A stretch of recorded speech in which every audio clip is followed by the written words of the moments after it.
할렐루야.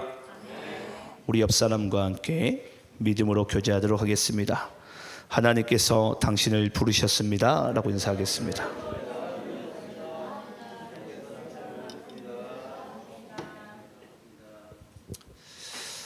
오늘도 주의 성령의 부르심을 받아 주의 전에 오신 여러분들을 사랑하고 축복합니다.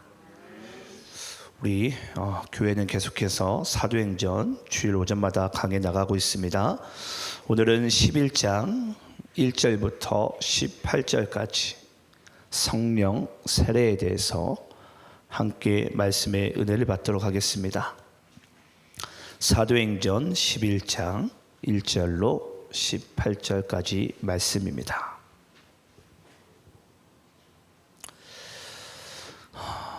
자, 제가 1절을 읽고 여러분들이 2절을 읽으시면서 교독하면서 읽습니다. 제가 1절 읽습니다. 유대에 있는 사도들과 형제들이 이방인들도 하나님의 말씀을 받았다 함을 들었더니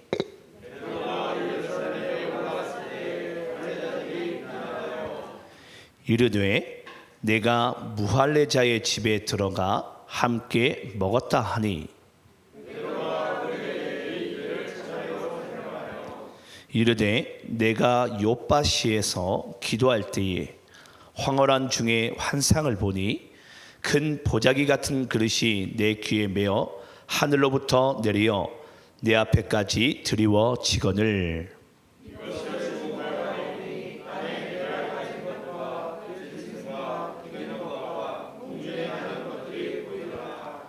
또 들으니 소리 있어 내게 이르되 베드로야 일어나 잡아먹으라 하거늘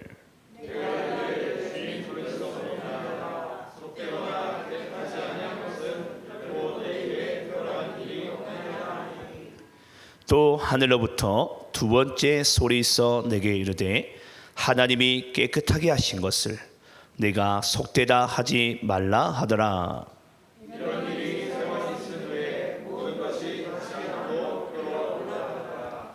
마침 세 사람이 내가 유숙한 집 앞에 서 있으니 가이사랴에서 내게로 보낸 사람이라.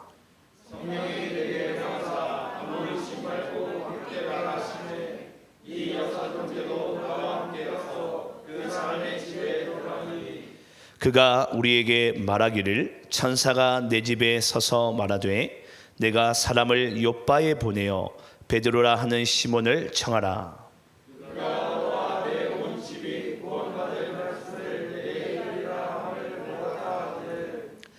내가 말을 시작할 때에 성령이 그들에게 임하시기를 처음 우리에게 하신 것과 같이 하는지라.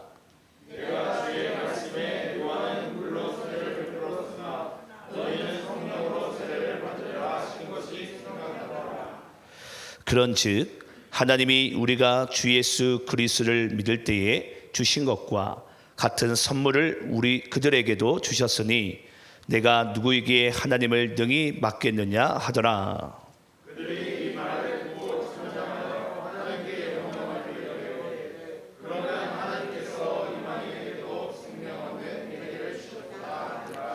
아멘. 자, 오늘 긴 구절의 말씀을 읽으시느라고 수고하셨습니다. 자, 오늘 이제 우리가 주일을 맞이해서 이 성령 세례에 대해서 함께 말씀을 받고 은혜 받는 시간 되기를 소망합니다. 여러분 혹시 성령에 대해서는 혹시 아세요? 성령에 대해서는? 오늘 말씀을 우리가 이제 제목만 딱 보게 되면 뭔가 목사님께서 은사적인 측면에서 이 성령에 대해서 말씀하시려나 할 수 있습니다. 하지만 오늘 여기 사도행전 11장에 등장하는 성령 세례와 성령의 여러분들 흔히 아시는 은사적인 차원에서 성령의 충만함은 여러분 다릅니다. 먼저 이 성령에 대해서 여러분께 말씀을 드리자면 요한복음 14장에 보면 예수님께서 십자가에 달려 죽으시고 자기가 이제 하나님 아버지 곁으로 가실 것을 미리 아시고 제자들에게 말씀을 하십니다. 내가 곧 너희들을 떠나겠지만 너희들에게 보혜사 성령을 보내리라. 그래서 사도행전 1장 4절의 말씀 보게 되면은 너희들이 예루살렘을 떠나지 말고 약속하신 성령을 기다리라 라고 말씀을 하십니다. 예. 그래서 여러분, 이제 하나님께서 이제 우리에게 이 보혜사 성령, 보혜사라는 것은 여러분 무슨 뜻이냐면 위로자 또는 증인이라고도 얘기를 합니다. 그래서 우리에게는 언제나 주님께서 이제 제자들을 떠나셨어요. 떠나셨으면 아무래도 제자들의 입장에서는 뭔가 영적인 허전함이 있겠죠. 그래서 예수님께서 육신으로는 함께하지 못하지만은 성령으로 함께 하시는 거예요. 성령으로. 그게 이제 보혜사, 위로자, 성령께서 우리와 함께 하시는 사건입니다. 자, 그러면서 이제 이 성령의 의미에 대해서는 제가 여러분께 말씀을 드렸는데, 그러면 오늘 여기 말씀에 등장한 성령 세례와 이제 성령 충만함에 대해서 오늘 먼저 우리가 좀 말씀의 은혜를 받고, 그리고 난 다음에 성경에 등장한 성령 세례에 대해서 말씀을 증거하도록 하겠습니다. 먼저 성령 충만함과 성령, 이제 내주하신 성령을 얘기하는데요. 성령 세례는 그 성령 세례에 대해서 함께 나눌 텐데, 먼저 내주하시는 성령, 성령 세례에 대해서 먼저 말씀을 좀 찾아보겠습니다. 고린도전서 12장 3절 말씀. 고린도전서 12장 3절. 자, 성령 세례가 단어적인 의미에서 어떤 의미인지 함께 한번 읽어보겠습니다. 자, 시작. 그러므로 내가 너에게 알리노니 하나님의 영으로 말하는 자는 누구든지 예수를 저주할 자라 하지 아니하고, 또 성령으로 아니하고는 누구든지 예수를 주시라 할 수 없느니라. 아멘. 자, 여러분, 혹시 여러분들 예수 믿으십니까? 예, 예수를 믿으실 때는 오늘 여기 등장한 고린도전서 12장 3절의 말씀처럼 우리가 예수를 믿은 것이 아니라, 여기 보면 또 성령으로 아니하고는 누구든지 예수를 구주시라, 우리의 메시아라 할 수 없느니라. 내가 예수를 믿는다라는 것은 여러분 어떤 의미냐면 내 안에 성령께서 내주하신다는 의미예요. 그게 오늘 말씀의 주제의 단어적인 의미에서 성령 세례의 의미입니다. 보통 이제 우리 예수 믿으시는 분들이 가끔 이제 여기서 이제 혼선이 있어요. 나는 예수를 믿는 것 같은데 나는 왜 방언도 못하고 내 안에 성령이 안 계신 것 같지? 여러분, 그것은 우리가 아직까지 성령의 충만함에 이르지 못하기 때문이에요. 아까도 말씀드렸지만 성령 세례와 성령의 충만함은 다릅니다. 성령의 충만함에 대해서 여러분께 말씀을 드릴 거예요. 그럼 성령 세례는 우리가 예수를 메시아라고, 우리가 예수를 죄에서 구원할 자, 주시라고 고백할 수 있는 이 믿음을 오직 성령께서 우리에게 믿게 하신다라는 거예요. 그래서 누구든지 성령으로 아니하고는 우리 예수를 주라 할 수 없느니라. 이 말씀이 이제 우리에게 성립이 되는 것입니다. 그래서 아까 제가 여러분들께 미리 질문을 드린 거예요. 혹시 예수를 믿으시냐고. 믿는다라는 것은 그것은 내가 믿는 것이 아니라 우리 예수께서 오늘날 우리에게 성령으로 들어오셔서 그 예수님을 우리의 구원자로, 메시아로 믿게 하신 사건인 줄 믿습니다. 자, 그러면서 이제 성령의 충만함에 대해서 이제 좀 알아볼 텐데요. 자, 성령의 충만함은 에베소서 5장 18절 말씀 함께 한번 읽어보겠습니다. 자, 에베소서 5장 18절 함께 있습니다. 시작. 술 취하지 말라. 이는 방탕한 것이니 오직 성령으로 충만함을 받으라. 자, 여러분, 여기 보니까 술 취하지 말래요. 보통 안 믿으신 분들이 그러잖아요. 어디서 이제 들은 건 있으신 것 같아요. 교회는 안 다니고 예수는 안 믿으신데, 야, 성경에 술 취하지 말라는 있지 술 먹지 말라는 말은 없지 않냐. 그러니까 아무개 집사님 술 먹어도 돼야. 예. 이러면서 이제 술잔을 이렇게 살짝 권합니다. 여러분, 여기서 에베소서 5장 18절에 등장한 여기서 술 취하지 말라라는 여기서의 술의 의미는 세상을 의미해요. 세상. 예. 그래서 세상에 취하지 말라라는 것은 너희들이 이 충만, 뭘 얘기하는 거죠? 지배권을 얘기하죠. 지배권을.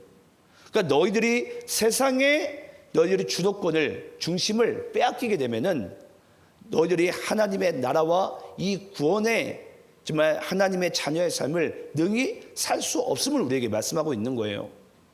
그래서 술에 취하지 말라라고 얘기하면서 뭐에 취하라고 말씀하시죠? 성령의 충만함을 받으라. 이 취하라는 단어가 충만이라는 단어와 원어로 보면 똑같은 단어로 쓰입니다. 예, 우리가 보기엔 다른 단어로 쓰여졌지만, 그래서 우리는 여러분 술에 취하는 것이 아니라 우리는 성령에 취하게 될 때에, 충만을 받게 될 때에 하나님의 그 놀라운 성령의 은혜와 은사와 하나님의 나라의 놀라운 일들을 우리의 삶 가운데 이루어 주심을 믿습니다. 그래서 사도행전 2장에 등장한 오순절 마가의 다락방에서 불과 같이, 바람과 같이 성령이 임한 것은요, 성령의 충만함의 사건이에요. 성령의 충만함의 사건. 그러니까 각종 이제 방언들을 이제 말하기를 시작하는 거죠. 예, 성령을 따라 말하기를 시작하니라. 예, 성령의 충만함이 임하니까 이제 그들의 언어가, 그들의 혀가 바뀌어지는 거예요. 바뀌어지는 거예요. 그래서 오늘도 우리는, 예수 믿는 우리는 오직 세상에 취하는 것이 아니라 성령에 취하는 여러분들이 되시기를 간절히 소망합니다. 그래서 이 술이라는 것은 여러분 아시겠지만 이 알코올 성분이 있잖아요. 술을 너무나도 이제 과하게 먹다 보면 이 알코올 성분이 사람의 이 중추신경, 이걸 이제 마비시키면 사람이 생각하지를 못합니다. 예, 생각을 마비시킨 것과 똑같아요. 그러니까 이제 그때부터 이제 아무 말이나 이제 하기 시작하죠. 네.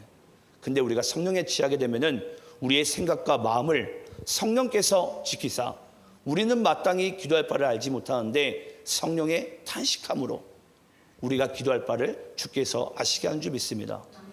그래서 우리의 모든 생각과 말은요, 다 성령께 우리는 모든 것을 맡겨드려야 돼요. 맡겨드려야 돼요. 자, 그러면 이제 성령의 충만함에 대해서 말씀드렸고요. 이제 오늘은 우리가 성령 세례에 대해서 함께 말씀을 좀 보겠는데요. 우리 오늘 본문 말씀 1절부터 3절까지 교독하시면서 다시 읽어보도록 하겠습니다. 자, 1절부터 3절까지 오늘 본문 다시 교독하면서 있습니다. 제가 1절 있습니다. 유대에 있는 사도들과 형제들이 이방인들도 하나님의 말씀을 받았다함을 들었더니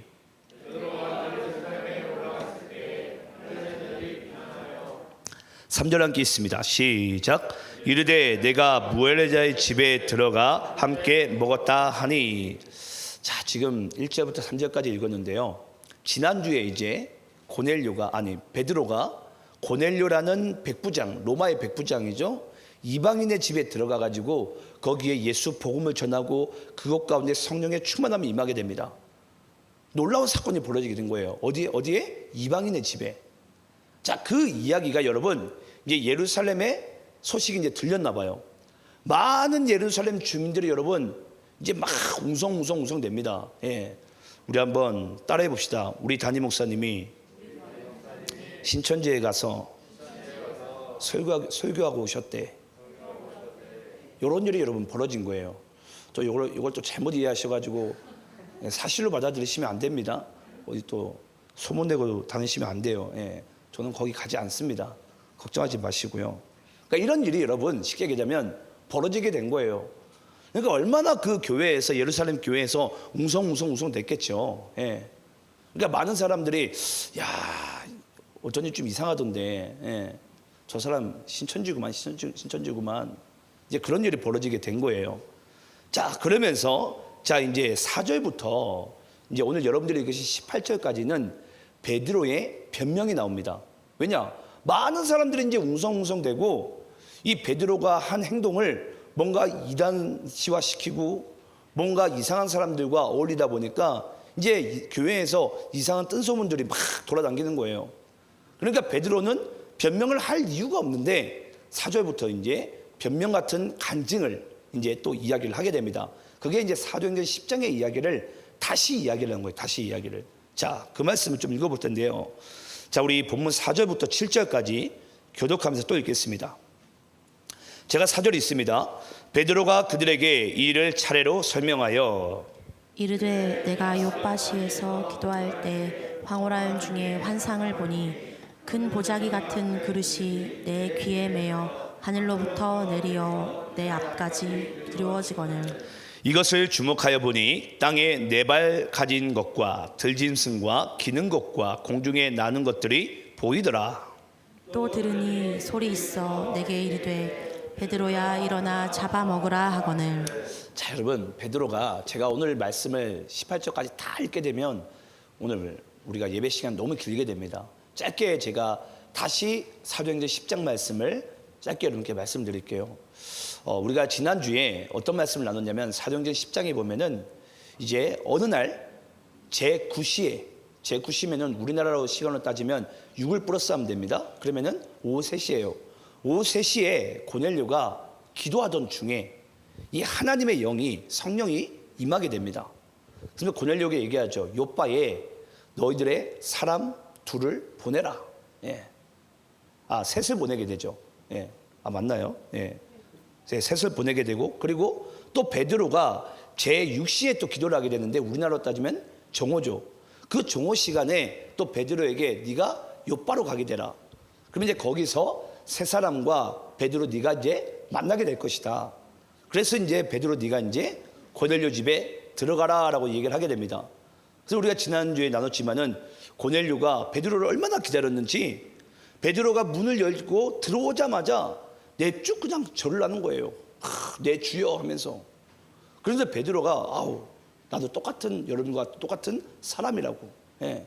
경배의 대상은 오직 누구죠? 하나님이시죠. 하나님. 네. 그렇게 이제 베드로가 이제 이야기를 하면서 놀라운 이제 일들이 이 이방인의 집 가운데 성령의 사건과 예수 믿는 놀라운 일들이 이제 벌어지게 된 거예요. 자, 그러면서 여러분 오늘 본문 말씀 이제 15절로 한번 우리가 넘어가 볼까요? 자, 15절 말씀. 자, 15절 여러분들이 읽겠습니다. 자, 시작. 내가 말을 시작할 때 성령이 그들에게 임하시기를 처음 우리에게 하신 것과 같이 하는지라. 자, 여러분 이제 베드로가 고넬료의 이방인의 집 가운데 들어갔나 봐요. 들어갔는데 보니까 베드로가 말을 시작할 때에 성령이 그들에게 임하시기를 처음 우리에게 하신 것과 같이 하는지라라는 간증을 하게 됩니다. 자, 여러분 이게 무슨 이야기냐면 제가 지난 시간에 말씀드렸는데 사도행전 말씀에는 중요한 사건 3가지가 있다고 그랬어요. 첫 번째가 사도행전 2장 오순절 마가의 다락방에서 성령이 충만하게 임합니다. 그 날이 왜 중요하다고 그랬죠? 이 땅의 지상교회의 생일이라고 그랬어요. 그때부터 지상에 이제 교회들이 이제 생겨지기 시작한 거예요. 하나님께서 세우신 거예요. 그래서 이 사도행전 2장 말씀이 사도행전 전체 말씀 중에 첫 번째로 중요하다. 그 두 번째가 뭐가 중요하다고 그랬죠? 사도행전 9장에 도저히 믿을 수 없는 이 죄인된 사울이라는 훗날 바울이 되죠. 이 사울이 다메섹에서 예수를 영접하게 됩니다. 그에게도 성령이 또 임하시게 되는 거예요. 그러면서 이제 또 이 바울도 이제 그리스도를 주로 인정하게 되고 이방인의 그릇으로서 이제 주님께 쓰임 받는 귀한 인생을 이제 우리가 앞으로 다음 주부터 이제 나누게 될 것입니다. 자, 그러면서 이제 또 마지막 3번째 중요한 사건이 뭐냐면 이제 지난 시간에 나눴던 사도행전 10장 이 이방인 고넬료 집안 가운데 한마디로 이방인들에게는 여러분 우리에게로 따지면은 신천지에게 지금 주의 성령이 임한 거예요. 예. 그런 일들이 벌어지게 된 거예요. 그러면서 절대 예수를 믿을 수 없다라고 우리는 딱 생각을 하고 있고 그들은 우리와 상종할 수 없어 관계할 수 없어라는 것이 딱 선이 그어져 있는 상황 가운데 그들에게 성령이 임하게 됩니다. 예. 그러니까 여러분 그 사건이 너무나도 중요한데 오늘 15절에 보니까 어떤 말씀이 나왔죠? 우리에게 처음 하신 것 같이 하더라. 처음이 어떤 일입니까? 사도행전 2장을 얘기하는 거 2장. 2장이 어떤 일이 벌어지죠? 오순절 날에 이 성령의 충만함이 임한 것이 이 고넬료의 집안 가운데도 임했다라는 거예요. 예. 별로 놀라지 않으신데 여러분 이게 엄청나게 놀라운 일입니다. 아까도 말씀드렸지만 그 신천지 교회 가운데 예를 들면 오늘 자꾸 신천지 얘기해서 죄송해요. 그냥 이단 교회 가운데 그냥 주의 성령이 충만하게 임해 버린 거예요. 그것이 여러분 우리가 보기에는 그럴 수 있다라고 생각할지 모르겠지만 여러분 이거 천지가 개벽할 일입니다. 예. 죄인 한 사람이 다시 주님께 돌아오니까 근데 많은 예루살렘 사람들의 생각에는 어떤 기준이 있죠? 그 사람들은 성령 받을 수 없다라는 거예요. 그 사람들에게는 복음을 전해도 그 사람들은 듣지 않는다라는 거예요. 여러분, 중요한 사건이 뭔 줄 아십니까? 그 중에 우리가 여러분 그런 존재들이었어요. 우리가 믿으십니까? 예. 저도 어제 제가 이제 밖에서 비가 조금 내리는데 이제 전도하러 나갔는데, 전도하러 나갔다가 제가 과거에 이제 저는 이 남미여름개교라고 저희 어머님 권사님이랑 3살 때부터 손잡고 그 회관에 다녔어요. 예. 우상숭배를 20년 동안 했습니다. 예. 그러면서 이제 여차여차 해가지고 제가 거제도에서 대전으로, 이제 원래 제가 이제 전공은 자동차 이제 기술이에요. 정비예요. 졸업을 하고 대전에 와서 저는 당연히 저는 정비 배우러 온 줄 알았죠. 근데 여기 올라와가지고 저는 예수를 믿은 거예요. 저희 그 카센터 사장님이 저희 외삼촌이셨는데 오늘 안 나오셨는데 보니까 그냥 저보고 교회 가자고. 예. 축구화도 사주고 먹을 것도 사주고, 저희 외숙모가 들으시면 안 되는데 몰래 용돈도 줘주고, 예. 역시 인터넷으로도 들으시면 안 되는데, 예. 그렇게 하는 거예요. 교회 좀 가자고. 예. 급기야 마지막에 제가 가장 이제 연약한 게 있어요. 먹는 게 약해요. 제가 빕스를 데려가는 거예요. 아, 여러분, 그때 당시에 20년 전에 그 빕스가 정말 귀한 레스토랑 아닙니까? 패밀리 레스토랑. 거기 가가지고 신나게 먹으니까 우리 한 번은 가야 되겠는 거예요. 한 번 갔다가 여러분 이렇게 됐습니다. 한 번 갔다가, 예. 그냥 한 번 따라갔다 이렇게 됐어요. 예. 그러니까 여러분, 그래요. 어떻게 저런 사람이 예수를 믿을까? 예. 제가 처음 교회 갔을 때 청년들의 반응이 그랬거든요. 저 사람은 그냥 교회 하루 왔다가 그냥 가겠구나. 진짜 하루 왔다가 갔어요. 예. 그 6개월 동안 이제 제가 청년부 예배를 안 나갔어요. 근데 청년부 목사님도 6개월 동안 카센터에 매주 찾아와가지고 그 청년부 전도지가 있어요. 그 포스트잇 입과 매주 주고, 나중에는 이 포스트잇이 이 박스로 쌓여져 가는 거예요. 그래서 내가 또 안 나가면 안 되겠구나. 그래서 나가가지고 이제 6개월 만에 나가가지고 이제 이렇게 됐는데, 여러분, 우리가 가끔 복음을 전하고 또 누군가에게 우리가 또 예수 믿자라고 권했을 때, 저 사람은 안 될 것 같아요. 우리가 보기엔 저 사람 다른 종교도 있고 또는 이단이고 또는 세상에 팍 빠졌길래 안 될 것 같아요. 여러분, 잊지 마시기 바랍니다. 하나님께서 하시면 됩니다. 하나님께서 하시면 돼요. 그 기준과 틀을요, 우리 주님께 맡겨드려야 돼요. 맡겨드려야 돼요. 예. 그러면서 그 영혼을 위해서 우리가 함께 기도하고 주님께 그 영혼을 올려드리게 될 때 역사하시는 분은 하나님이신 줄 믿습니다. 그래서 하나님께서는 영혼 구원하기를 어떤 방법으로 하시죠? 전도에 미련한 것으로. 우리 사람들이 보기에는 이 전도라는 것이 여러분 미련한 거예요. 복음 전하는 것이 미련해 보여요. 하지만 이 전도에 미련한 것을 통해서 하나님께서는 구원하시기를 기뻐하시는 주가 되신 줄 믿습니다. 자, 그러면서 이 고넬료의 성령이 임한 사건이 베드로만 고백하게 되면 아무래도 여러분 아시겠지만은 이게 사람들이 믿지 않겠죠. 그래서 하나님께서 이걸 조금 더 확진시켜주는 증거들을 이제 주님께서 말씀하기 시작합니다. 우리 오늘 본문 11절부터 12절까지 읽어보도록 하겠습니다. 본문 11절 12절. 제가 11절 읽겠습니다. 마침 세 사람이 내가 유숙한 집 앞에 서 있으니 가이사랴에서 내게로 보낸 사람이라.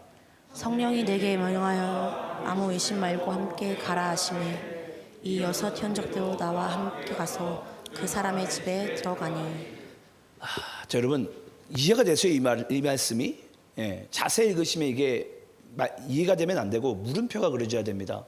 왜 물음표가 그려져야 되냐면 여기 11절 말씀에 보니까 아까 고넬료가 제9시에 기도하게 될 때에 하나님께서 요빠에 사람 몇 명 보내라고 그랬죠? 이제 3명을 보냈습니다. 그럼 3명을 보내게 돼서 베드로가 딱 만났어요. 그러면 3사람인데 12절에 보니까 여기에 보니까 성령이 내게 명하사 아무 의심하지 말고 함께 가라 하심에 이 6 형제도 나와 함께 가서 도합 몇 명이에요? 도합 몇 명이죠? 산수가 안 되세요. 7명이죠, 7명. 예. 지금 3사람이 지금 잘 보세요. 이 요빠라는 장소가 있어요. 고넬료가 세 사람을 보냈어요. 지금 베드로가 만났어요. 그 몇 명이죠? 네 사람이에요. 네 사람. 네 사람인데 여기 12절에 보니까 이 6 형제도 나라는 베드로 한 사람까지 합치면 7명이 지금 갑자기 된 거예요. 네 사람이 7명으로 갑자기 팍 뻥튀기가 돼버린 거예요. 자, 그러면 이 왜 이렇게 됐는지에 대해서 우리가 또 말씀을 찾아볼 텐데 사도행전 10장 45절 말씀 읽어볼게요. 사도행전 10장 45절. 제가 왜 숫자가 여기 성경에서 등장했는지 그 의미가 되게 중요합니다. 자, 사도행전 10장 45절입니다. 자, 함께 있습니다. 시작. 베드로와 함께 온 할례 받은 신자들이 이방인들에게도 성령 부어 주심으로 말미암아 놀라니. 자, 여러분 여기 보니까 베드로가 이방인 고넬료 집안을 얘기합니다. 고넬료 집안을 가게 될 때에 베드로와 함께 온 할례 받은 신자들이 그 이방인 집안 가운데 성령이 부어주심을 놀라게 됩니다. 그러니까 여기서 베드로가 혼자 갔습니까? 다른 사람과 같이 갔습니까? 같이 갔어요. 그러니까 베드로와 지금 누군가 지금 이 세 사람이 함께 끼게 된 거죠. 그래서 세 사람과 한 사람이 모여서 이제 7명이 된 거예요. 7명이. 고넬료 집안 사람 빼고. 그러면 왜 여러분 성경에서 이 숫자 7이라는 증인의 숫자를 왜 지금 우리에게 강조하는지에 대해서 이제 우리가 그 이유를 이제 찾아 들어가야 됩니다. 여러분 우리 잘 아시겠지만 성경에서 보통 증인의 수는 숫자 몇이죠? 2예요. 숫자 2. 그래서 주님께서 2씩 보내죠. 예수 전할 때. 그게 바로 증인의 숫자입니다. 그리고 당시 이스라엘 백성들이 일반적인 사안에 있어서 법정에서 판결을 낼 때 증인의 수를 2를 채택을 합니다. 근데 여러분 이 고대 히브리 문서를 보게 되면은 만약에 일반적인 사안이 아니라 하나님의 역사나 특별 계시적인 측면에 있어서 종교적인 아주 중요한 사안에 있어서는 그때는 증인의 수를 7을 택합니다. 완전수죠. 그 증인의 7수를 택가지고 이 하나님의 역사나 역사적인 귀중한 사안들을 법정에서 딱 판결 내는 거예요. 그 7이 증인하게 되면은 이것이 맞다라는 것입니다. 내 일반적인 우리의 일상의 삶에서 증인의 수는 2명을 택하는 거예요. 그러니까 여기서 오늘 증인의 숫자가 여러분 7이라는 숫자가 매우 중요합니다. 여러분 이게 이 사안이 왜 중요하죠? 성경에서 이걸 왜 이걸 자세하게 다룹니까? 아시겠지만 우리가 만약에 이 고넬료라는 이방인의 집에 성령이 임하지 않고 여기 집 가운데 이 예수의 복음이 전해지지 않았더라면 여러분 이제 사도행전 12장은 없어요. 어떤 말씀인지 아시겠어요? 지금 예루살렘에서 여러분 지금 제1차 세계 종교회의가 벌어졌어요. 어떤 사안을 가지고 이방인들에게도 성령이 임할 수 있냐, 복음을 전해도 되냐 말아야 되냐는 그 세계 종교 1차 종교회의가 지금 벌어지는 현장인 거예요. 여러분들이 보시는 성경에서. 그런데 만약에 거기서 이방인들에게는 성령이 임할 수 없고 이방인들에게는 예수 복음이 증거될 수 없다라는 것이 딱 땅 이게 만약에 벌어지게 되잖아요. 그러면 이제 여러분 사도 바울은 이방인의 사도로서 쓰임받는 인생이 되지 못합니다. 그러니까 여러분 성경에서 사도행전 10장의 이야기를 11장에 가서도 똑같이 다루는 거예요. 얼마나 중요했는지. 그러니까 이것도 우리에게 주는 메시지가 너무도 귀한 게 뭐냐면 여러분 아까도 말씀드렸지만 우리가 도무지 전할 수 없다라고 하는 그 영혼을 하나님께서는 여러분 오늘도 전도에 미련한 것으로 예수 복음을 증거케 하셔서 그 사람에게도 성령 주시기를 기뻐하시며 사도행전 2장에 보면은 말세에는 남정과 여정을 구분하지 않고 인종을 구분하지 않고 신분을 구분하지 않고 어린아이나 늙은이나 청년이나 모두에게 성령을 부어주신다고 하셨어요. 여기서 여러분 여기에서는 누구나예요. 누구나. 사모하는 누구나. 그래서 성령을 받는 자가 그리스도를 이제는 나의 구주로 메시아로 믿어지기 시작하고 보여지기 시작하는 것입니다. 저는 오늘날 이제 저희는 지금 코시국이 아직까지도 지금 끝나지 않았는지 또 올라오려고 하잖아요. 어제도 제가 비가 오똥말똥하면서 오늘 같은 날도 전도를 나가야 될까? 그런 생각을 하면서 어제도 제가 노방전도를 나갔어요. 근데 항상 하나님의 생각과 우리의 생각은 다른 것 같아요. 하나님은 항상 주께서 만나기 원하시는 이 자를요, 제가 만약에 뭐 그런 급도 안 되지만 제가 만약 베드로 같은 역할자라면은 하나님께서 그 고넬료와 같은 사람들을요, 주님은 항상 예배해 주시는 거예요. 예. 그래서 우리가 기도하고 찬송 부르고 하나님의 영광을 위해서 이 미련한 전도에 미련한 이 복음을 가지고 우리가 담대히 세상에 나가서 선포하게 될 때에 많은 영혼들이 주님께 저는 돌아오리라고 저는 확신합니다. 확신해요. 근데 오늘날 교회들이 지금 너무나도 움츠러든 것 같아요. 이 복음에 대한 확신을 움츠러드니까 이 복음이 지금 역할을 감당하지 못하고 있는 거죠. 그래서 우리 이 또한 알아야 됩니다. 복음은요, 흘러가지 않으면 고여서 썩습니다.